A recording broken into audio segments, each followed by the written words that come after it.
mauuwi sa rebound yung bago niya kapag nagawa mo ang paraan na ito.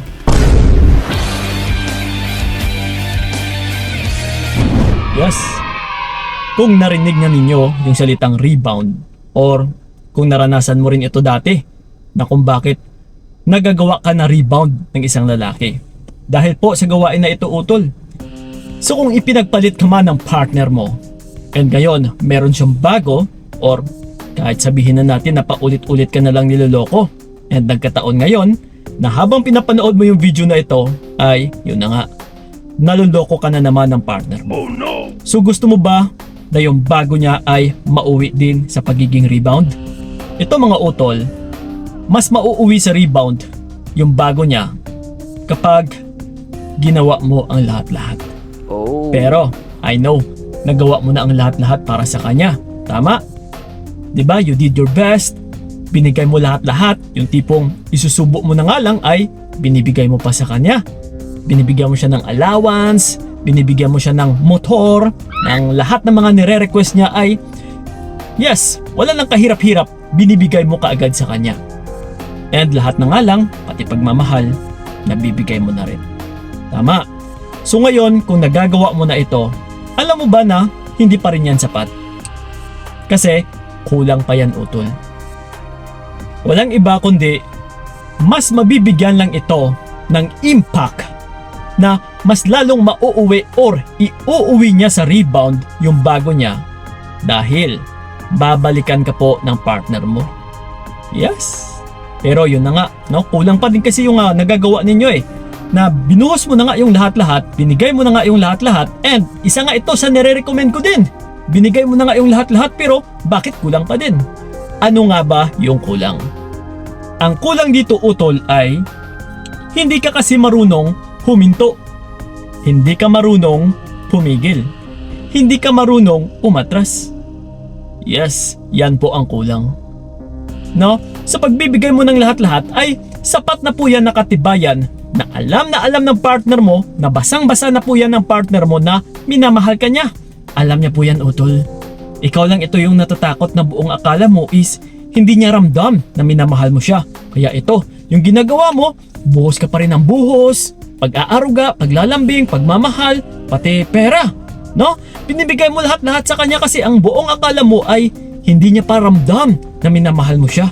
Parang kulang pa din, Kuya Kiko Pero yung katotohanan niyan, utol, alam na alam po yan ng partner mo, utol, na minamahal mo siya. Napatay na patay ka sa kanya sa pamamagitan lamang ng kinikilos mo. Kahit hindi ka na magsasalita, kahit hindi mo na ito sasabihin sa kanya kung gaano mo siya kamahal. Ang lalaki, utol, magaling po bumasa ng kinikilos ng babae. So sa kinikilos mo pa lang na binubuhos mo yung lahat-lahat, alam na ng lalaki. Alam niya na patay ka sa kanya. Pero ito ngayon, bakit nga ba humantong sa niloko ka? Kasi nga binubuhos mo yung lahat-lahat No? Lalong-lalo na kapag nabasa talaga ng partner mo na lalaki na hindi ka naman marunong umatras. Lalong-lalo na kapag hanggang salita ka lang talaga, nababasa niya rin na puro salita lang naman yan. Matapang lang yan sa salita pero hindi niya naman nagagawa. Takot niya lang.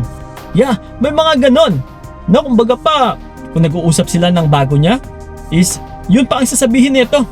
Hayaan mo na nga yan, huwag mo nang pansinin yan. No, may takot din naman yan So yun po. That's why humahantong sa ganito yung isang lalaki. Kapag ikaw mismo, no, napapaisip yung lalaki sa ganito dahil sa ginagawa mo na kuda ka lang ng kuda. Wala ka sa gawa, utol. Kahit nga may kasabihan nga tayo, di ba? Kahit pinipray pa natin is still sa atin pa rin yung gawa. Nasa Diyos nga yung awa pero nasa atin pa rin yung pagkikilos, utol. Kahit nga din kaming mga coaches, kahit 10 pa kami ng mga coaches yung kakausapin ninyo, kung hindi ka naman kumikilos, do you think may mangyayari? Wala. Yes, wala talagang mangyayari. Kasi hindi naman namin hawak yung buhay ninyo Choice nyo pa rin yan, utol. Choice nyo pa rin kung ano ang dapat ninyong susundin or yung magiging desisyon ninyo. Wala kaming magagawa dyan. No? Pero ganun pa man mga utol, sa sarili mo mismo, kailangan mag-isip ka rin ng tama. Napaka-importante po, utol, yung meron kang paninindigan.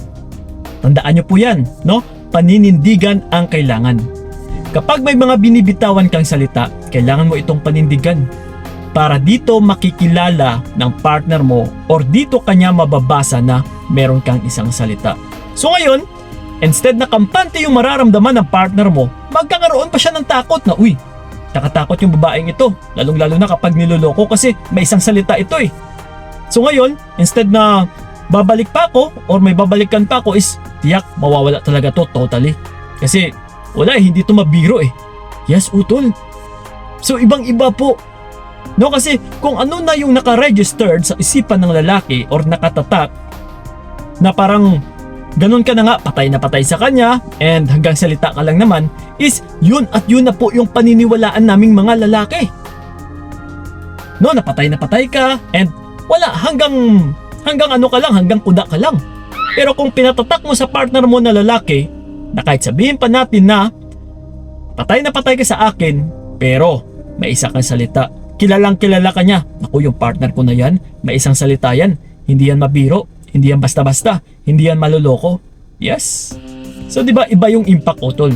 So ngayon, ito, kapag marunong kang tumigil, huminto, kung ano yung nakasanayan niya sa'yo, dahil bigay todo ka sa kanya dati, hahanap-hanapin niya yun. Kaya, ang gagawin mo, tumigil ka talaga, utol. Ihinto mo yung pagbuho sa kanya lahat-lahat. 0% dapat. No? Kailangan is 100%, tanggalin mo yun, hatakin mo yun. Hindi yung ibig sabihin na bawiin natin yun kung ano man yung mga pinamigay mo, kundi ihinto mo lang. No? I-stop mo 100%. Huwag mo na siyang kibuin, huwag ka nang magbigay sa kanya ng suporta, huwag ka nang magbigay sa kanya ng motor, pang gasolina, pang monthly allowance, no, pangbayad sa motor, huwag na. Itigil mo na, utol. Kasi pinapahiwatig lang natin dito, no, parang tinitrain lang natin kagaya sa aso. Na kapag nasusunod ng aso yung pinapapagawa natin, di ba? Walang salita kasi yung aso hindi naman marunong magsalita eh. Kundi sa pamamagitan lamang ng kilos. Yon. So kung nagagawa ng aso na umupo, bibigyan natin ng pagkain. So diyan natin siya tinitrain na kapag ganito pala ang ginagawa ko is meron akong may reward ako na natatanggap. 'Di ba? May pagkain. So ganun din yan sa partner natin. Na kapag ito yung ginagawa niya na niloloko ka, may mawawala. No, mawawalan siya ng allowance. Mawawala yung lahat-lahat na binubuhos mo sa kanya. Uy, teka lang. Ito pala yung kapalit. No, kapag niloloko ko siya or kapag may bago akong babae, ay nawawala ang lahat-lahat ng ito. So, sa bago niya, syempre, hindi pa naman yan sigurado. Wala pa siyang assurance dito.